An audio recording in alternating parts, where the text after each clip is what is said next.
आजिकल social media एते गुरुत्वपूर्ण हो गलानी जे लोके निज जीवन भी बाजी लगाइबा को पछाउ नांती। प्रतिदिन रील्स चक्कर रे अनेक जीवन जाउछि। समस्त रील्स पागल आ समस्त को व्यूज दरकार सेति पई किछि भी करूछंती। विपदपूर्ण स्थान को जीवा को भी पछाउ नांती आ परिणाम रे निज जीवन हारुछंती।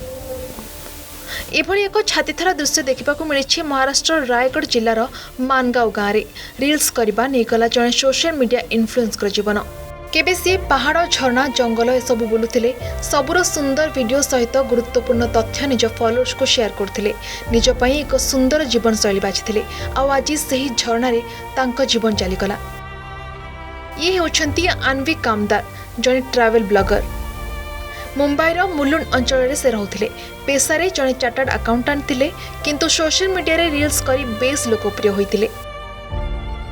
प्रतिथर भली गतकाली भी निजर 7 जन सांग मानक सहित जाइथिले महाराष्ट्र रायगढ़ जिलार मानगांव रे थिबा प्रसिद्ध कुंभे झरना देखिबाकू। आउ जेतेबेले वीडियो करुथिले हठात तांको गोड़ खसीगला एवं से 300 फुट तळकू खसी पड़ले। केही किछि भाबिबा पूर्वरु सब किछि सरीगला। सांग मानक आखि सामने चलीगला तांको जीवन।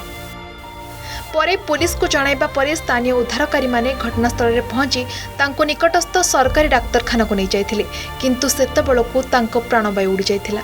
ठीक यही घटना परी गत किछि दिन तळे पुनेर लोनावला रे एक झरना स्रोतरे पूरा परिवार भासी जिबा घटना देश को स्तब्ध कर देथिला। परिवार भासुथबार एक वीडियो सोशल मीडिया रे खूब वायरल होइथिला।